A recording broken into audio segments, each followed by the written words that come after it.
I have very limited time, but the essence of my objective, or the objective itself rather, is to build an mATX, not an ITX, but mATX computer in this wonderful compact case, which is one of the smallest available for the mATX form factor. Now, the first issue that I'm facing is that I'm going to use an ATX power supply unit, and it is not clear if an ATX power supply unit can fit into this case together with the video card that I'm having. So the first thing that I have to check is if those two would clash in the physical reality, in the dimensions of our space within this case. Let's do this. I have to remove the side bracket and then possibly the top side of the case and the top bracket as well. Then install, maybe without screwing it in, the motherboard and check where the GPU slot is vertically, and then try to fit in the PSU and see if those two could potentially collide. The side bracket is gone, but I will also have to remove the SFX mounting bracket to fit the ATX PSU in. Here's the top mounting bracket. Let's remove it. And by the way, exactly the same bracket is located on the bottom side, so they are fully interchangeable and fully removable as well. Super conveniently, the SFX mounting bracket is only held in place by the two screws here and then some angled metal up here. So let's remove it. I know I said it's just two screws, but for my puny tiny little screwdriver they are too tough, so I had to go get a somewhat bigger screwdriver. As we all know, big screwdrivers solve all the problems. So now let's remove the SFX mounting bracket. And it seems to be connected to the power cable. Let me undo this in a moment.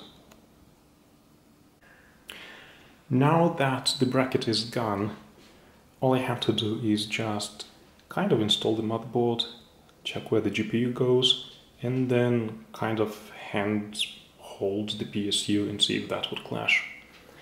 While we are looking inside, so there's the extender cable for power. It connects the outer power outlet all the way to the internally located PSU. The fan at the back is an 80mm was just a Molex plug, and I'm obviously going to move this out of the way, and there's enough room for a 120 millimeter fan up here, of course. Then there's also the USB 3 plug that goes somewhere into the motherboard, and then I guess there's a little bit of I/O or something coming from the front panel. And what are these? Yeah, you can read this. So the power button, reset, power LED, HDD LED, and that's it. Speaking of the fan, I have decided to already remove it, as I'm not going to be using it anyway. So yeah, it's out now. Here's the motherboard. And here's the motherboard kind of installed, or rather just tucked comfortably into the case. And check out how closely to the edges it sits everywhere. I'm not sure I will like this build, but okay, let's proceed and pull out the PSU and kind of install it too.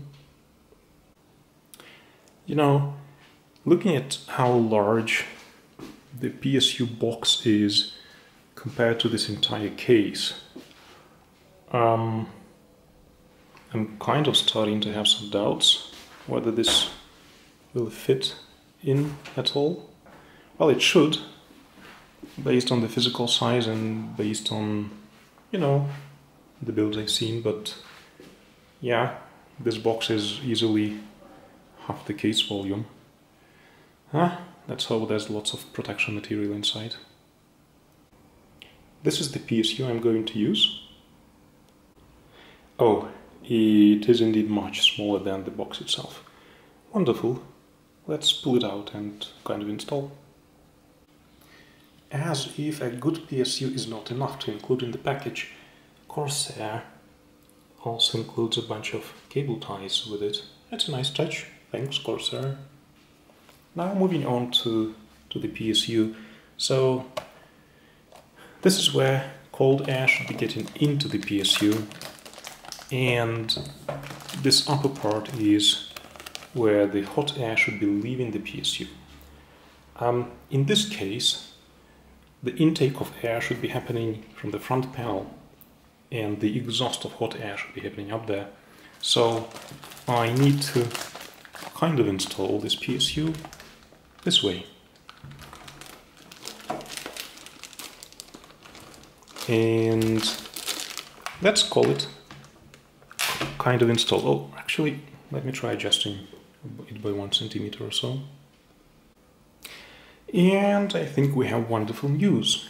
So here is the ATX PSU. It sits about as close as it will get to the mounting bracket. So this is the actual location of the PSU after it is installed. Now let's have a look at where the cables are here, or rather slots for this modular power supply. And it looks like it's actually hard to see. Yeah, but it looks like they are closer to this side, which is closer to the motherboard. Alright, now let's have a look at where the GPU slot is. And that is right here. So as can hopefully be seen on the video, the GPU slot is below the power supply. So that is good news, kind of as expected. And from what I remember, the overlapping size was about 12 millimeters. So if I kind of project from the end of the GPU, which is somewhere here, yeah, you know, I think it will fit. It will be really tight with all the cables. I will probably have a nest of cables right here, but I think it will fit. So let's move on to the next step. Thus far the build hasn't been too exciting, other than how close of a fit the motherboard and the PSU have within the case, but let's see how it goes next. If you were wondering what is coming next after this check, well, here are the first few steps of my preparation for the build. Yes, get smoke sticks to check airflow. Should not be in the first position, but, well, it doesn't have a number, it's just out of order there. And yeah, maybe I will skip on this item. Anyway, item number 0, check if PSU and GPU both fit, is now a confident yes. Next, I have to prepare some of the SSDs and HDDs that I will be migrating from various previous older systems into the new one. I'm going to migrate from a 1 terabyte to a 3 terabyte HDD. I would like to have one in the case, at least at the current moment. And I will probably have 2 or 3 SSDs reused from my previous desktop and from the servers I've been running before. So essentially I'm going to find a way to attach those disks to my currently running desktop and essentially fetch the data if I need it, and then clean up the disks and prepare them for the installation into the new system or for sale if I'm not going to use those. And then actually only at step 8 at the very bottom of the screen I will be starting the actual kind of build procedure. I'm not sure if the motherboard is delivered with the Ryzen 5000 support out of the box, so it would be best to first update the BIOS. Otherwise I may end up in a situation where the build system doesn't really start at all. Now, luckily the motherboard that I've chosen does have the functionality of updating the BIOS without the CPU, without RAM. It only needs power to be attached. So that's what I'm going to use. And yeah, more to come. Until next time.